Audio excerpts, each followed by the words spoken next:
ici, je vais voir une vidéo sur les forces donc électrostatiques. Voilà. Nous avons pu constater que quand on mettait deux charges, je vais les dénommer grand Q et petit q, généralement Q est la lettre qui désigne la grandeur de charge électrique. Donc ici, je place deux charges électriques, une qui est grand Q et une petit q, peu importe leur signe. Dans un premier temps, on va pas regarder leur signe. Bien, donc ici, il est posé sur les charges sont positionnées sur un support bien défini. Donc il y a la géométrie du support où les charges vont venir, je veux dire, s'installer. Voilà. Donc que ce soit bon grand Q ou la petite charge, la charge de grandeur Q ou la charge de grandeur grand Q sont tous les deux repris dans des supports.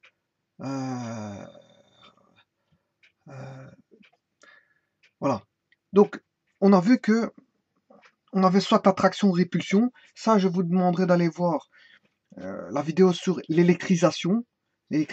J'explique un petit peu, j'ai bien expliqué, je veux dire, les phénomènes au travers d'expériences d'attraction et de répulsion des charges électriques en fonction de leur attribution arbitraire de signes, plus et moins. Et donc j'avais défini, je veux dire, une espèce de...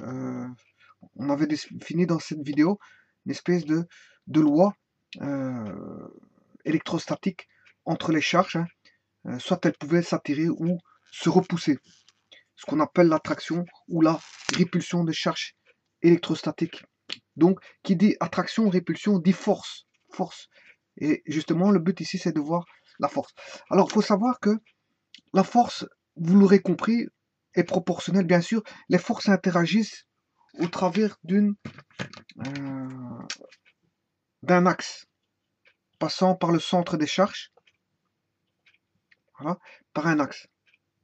Alors, on peut lui ajouter à ça un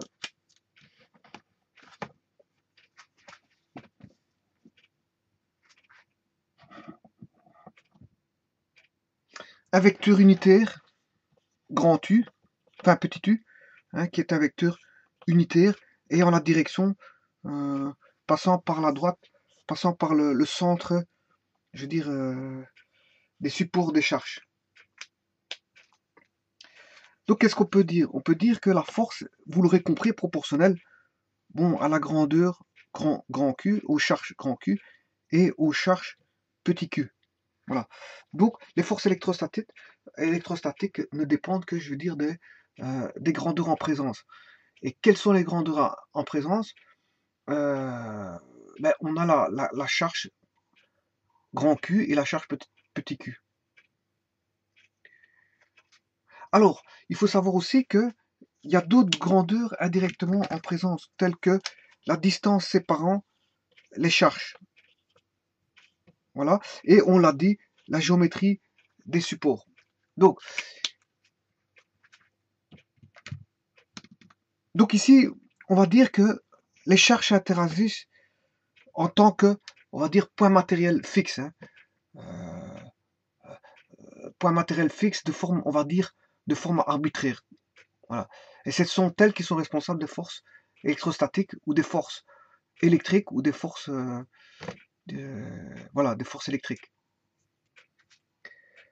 Alors, j'ai considéré que les dimensions de ces charges étaient petites, mais malgré tout, on a une proportionnalité qui va dépendre du support, de la géométrie du support et surtout de la distance séparant donc les charges grand Q et petit q.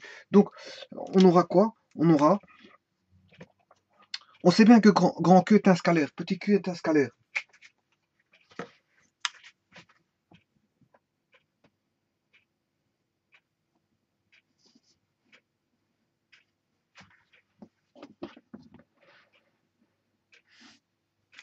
Donc on sait bien que grand Q est un scalaire, n'est pas une notion vectorielle. Petit q n'est pas une notion vectorielle. Donc ce sont des charges et les charges sont généralement des scalaires.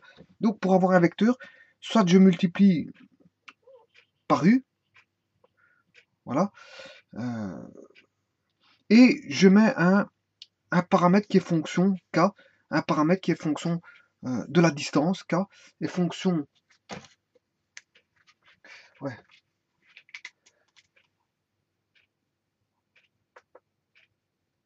Voilà, ça sera un petit peu mieux comme ceci.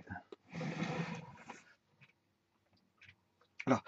Donc K est une fonction de la distance, mais est une fonction du support géométrique sur lequel interagissent donc les charges. Donc, mais surtout, ce sera surtout de la distance. Hein. Vous aurez compris que c'est surtout dépendant de D plus que du support. Voilà. Bon, mais on peut rassembler K, qui est une fonction, comme je l'ai dit, de la distance et du support géométrique, K et U en fonction d'un vecteur F qui est égal à K fois Q petit q. Voilà la force électrostatique, ou la force électrique agissant entre deux charges qui peuvent se répulser ou s'attirer. Voilà, ça c'est la formule de base.